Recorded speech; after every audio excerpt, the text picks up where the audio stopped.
Wow, he dropped some money in the hall. Maybe I should give it back to him. On the other hand, I could do a lot of good things with this money. For me, for others. What kinds of things could she do with the money that could help her? Help others? What do you think she should do? Why? Pause the video now and talk about it with your class. Life is full of choices. Let's look at a book where the main character is faced with different choices. Does she act with integrity? Watch the following video and then pause at the appropriate times to discuss the different questions asked.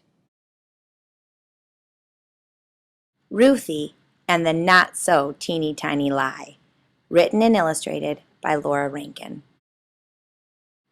Ruthie loved tiny things. The tinier the better. Her toys were the teeniest imaginable. She had dinky dinosaurs, itty-bitty trains, ponies no bigger than your pinky, and teddy bears that were barely there. Ruthie loved finding tiny treasures too. At the beach, she searched for the smallest seashells. The flowers she picked were no bigger than fairy wings. She even had an eggshell from a hummingbird. Wherever Ruthie went, she carried some teeny tiny thing in her pocket.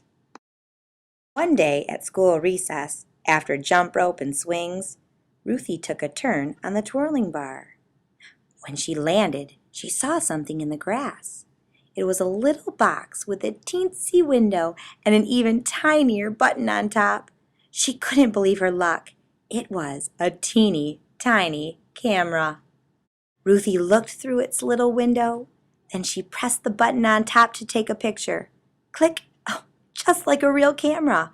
This was absolutely the best thing Ruthie had ever found, and it was hers. Click, click. She tried it out every which way. Say cheese, clouds. Click. Say cheese, little bug. Click. Say cheese, Loon Lake School. Click. Say cheese, Martin. Click. But Martin didn't say cheese. Martin said, "Hey, that's my camera!" Ruthie was startled. "No, it's not. It's mine." "Give it to me," said Martin. "It's mine." "It is not. Is too."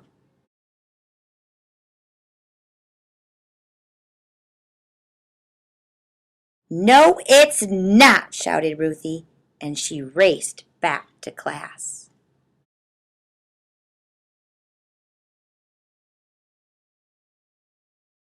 "What's going on?" asked Mrs. Olson. "Ruthie's got my camera," cried Martin. "I got it for my birthday, and I dropped it on the playground." But Ruthie wanted that teeny tiny camera in the worst way. "It's mine," she yelled. "I got it for my birthday." Well, that wasn't true at all. Not one teeny tiny bit.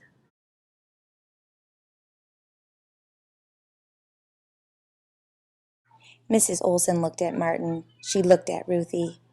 "Goodness, this is a problem," she said. "The camera can't belong to both of you. I'll keep it safe in my desk drawer for now. Let's talk about it again tomorrow." Ruthie's stomach flip-flopped all the rest of the day. She couldn't remember the answer to 2 plus 2. When Mrs. Olson read a story, every word flew straight out the window. The bus ride home took forever. "Hi, Ruthie," said Mama. "How was school?" "Okay," mumbled Ruthie. Dinner was macaroni and cheese, Ruthie's favorite, but she couldn't eat. Not one little bite. "Aren't you feeling well?" asked Papa. "I'm not hungry," she said. At bedtime, Ruthie was close to tears.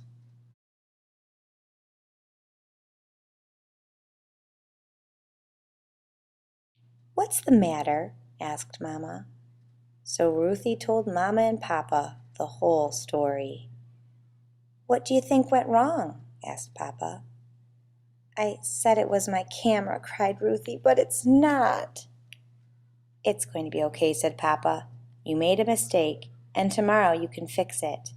I think Mrs. Olson and Martin will understand. But the next morning, Ruthie could barely eat. Maybe Mrs. Olson wouldn't understand. Maybe Ruthie would have to sit in the time-out corner. Maybe Martin would never talk to her again. Maybe no one would ever talk to her again. Not one teeny-weeny word. The school bell was about to ring. Ruthie took a deep breath and began the long walk to the front of the room. Mrs. Olson's desk seemed very far away. "Good morning, Ruthie," said Mrs. Olson. "I have something to tell you," said Ruthie in a very small voice. "The camera isn't mine. I didn't get it for my birthday. I found it on the playground."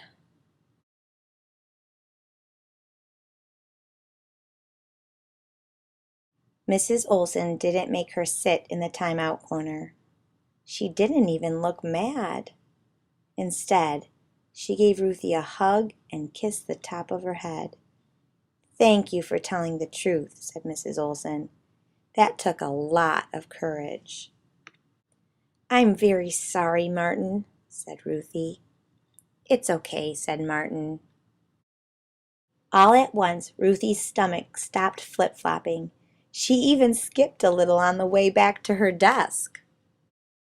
She got the right answer to 3 plus 7 in math. After lunch, Mrs. Olson read the funniest story Ruthie had ever heard. And on the short bus ride home, Ruthie realized she didn't miss the teeny tiny camera. Not one teeny tiny bit.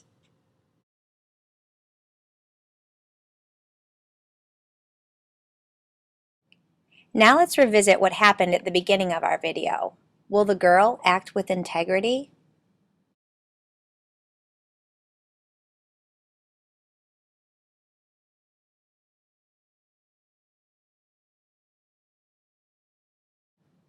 In the end, she chose to give the money back. Did she act with integrity? Why or why not? Discuss your answer